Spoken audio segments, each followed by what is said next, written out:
Hi again then guys, and welcome to another look back down memory lane to Forza Motorsport 2. Once again, it's been quite a while actually since we last looked at a car in this second game, and as I've mentioned before, the art really of the pre-tuned aftermarket vehicle within Forza is kind of a dying art. In fact, you could say it's sort of a dead art at this point. There are basically none of them in Forza anymore. You've got maybe one or two Mugans, that kind of thing, but nothing like it used to be. Even as recently as something like Forza 4, there were still a few of them, like the top secret cars. In Forza 2, of course, there were a ton, the Veilsides, the Lingenfelters, Hennessy's, all this kind of thing. And of course, this one is one of the much easier aftermarket cars to attain, which is good because it's very expensive. If you did have to buy this car, it would be 125,000 credits, which is pretty hefty for an NSX, or at least for an NSX that still only has 276 brake horsepower. Now, if it were a, for instance, newer model Type R, as is so good in Gran Turismo, then maybe you could make an argument for that one being a six-figure car, or maybe, of course, the NSXR GT edition, which is one of the best sleeper cars in the Forza franchise. This one, though, it's an earlier generation. It doesn't really have a huge power hike. It's not necessarily even the most flashy or good-looking version of an NSX, so why would you really want to buy it? Well, as I said, you don't need to, and that's the great thing. All you need to do is win the Flyweight Invitational event, and you unlock the car. Now, as I said, you've got 276 horsepower to work with. It is a B category vehicle, 604 PI points. And unsurprisingly for a Honda, the torque figure is not all that high, 216 pound-feet. It's not heavy though, which again is not surprising for an NSX, but you need every advantage you can get when it's not exactly the most powerful aftermarket car around. 1,230 kilos is pretty good. So across the board, I would describe this as being a pretty modest aftermarket car. It's one of those which is less about being, this hyper extreme, Hennessy, Lingenfelter, some of the ones that I already mentioned, and it's more so showing what the company has to offer. And I'm sure you can think of some other examples. You got a couple of Integras, a couple of NSXs, which are that kind of thing as well. Even another Duluck vehicle, the Supra as well. This one, though, I must admit, is a car that I didn't use a huge amount. The NSX is a good car, but as much as I like aftermarket tuner cars, and in some cases I really do, possibly my favourite one in the game may be the Lingenfelter Corvette. It's just such a cool car, but I tend to like aftermarket cars when they're like that one, above and beyond. Some extreme vehicle based on maybe already a fast car, sometimes not so much of a fast car. Of course, another one of my favourites is the ore-tuning Audi, the Silver Bullet, which is an absolute monster.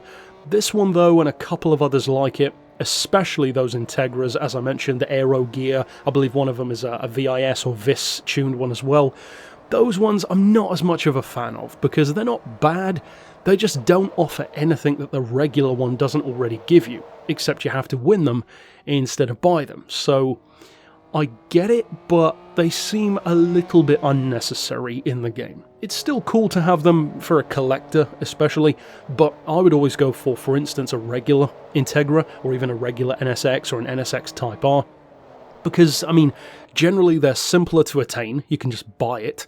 They tend to be at least as good, especially when you tune them, so really I would only recommend cars like this one, or the Supra, or those Integras and the RX-7s that I mentioned, as good as they are in their own way, really to people who specifically want to try them out, or people who like to collect those aftermarket cars, because the simple fact is, these cars don't offer anything significant that the regular one doesn't do already. The Honda NSX is already a fantastic car, so to make it even better, well, an aftermarket tuner would have to do quite a lot to it.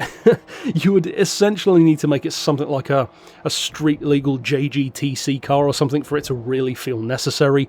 As it happens, this one is a perfectly acceptable aftermarket car, and that's basically the most underwhelming thing I could say about it, but unfortunately that's just kind of the truth. It's a good car. It's got smooth, good handling, it's a large, wide vehicle, so combined with the low weight, it does feel light on its feet, but very planted at the same time.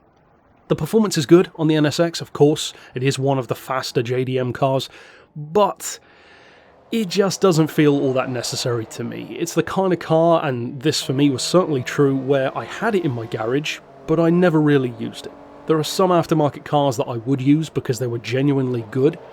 Other ones, just not so much, and this really is one of those for me. The reason why I'm still reviewing it though is because of course it is still unique to this game. It was no longer featured after this in the franchise, so of course technically it is still a unicorn, which ties into what I said earlier. If you are a collector and if you love going back to these older games to experience these more one-off or unicorn status vehicles, then this is a car that you'll probably want to try out. Just don't set your hopes too high, because it doesn't offer anything revolutionary compared to a regular NSX, which isn't a bad thing. You know, the NSX, as I said, is already good. Just don't expect to have your mind blown. It's a good car, and that's about it. Ultimately though, there's not really that much else that needs to be said about this vehicle, so I'm not going to drag out the review just for the sake of getting it to, 7 or 8 minutes. I'll end it here. As I said, perfectly acceptable car. Give it a try if you go back to play the older games. You certainly won't be disappointed by the car, just don't expect to be surprised either. But overall, I'll see you next time for more reviews. Of course, if you are new to the channel and if you are a fan of the older Forza games, be sure to click through to one of the playlists here on screen. I've done the 1st, 2nd, 3rd, 4th, etc., all of the different games. And until next time, I'll see you then. But for now, as always, thanks for watching.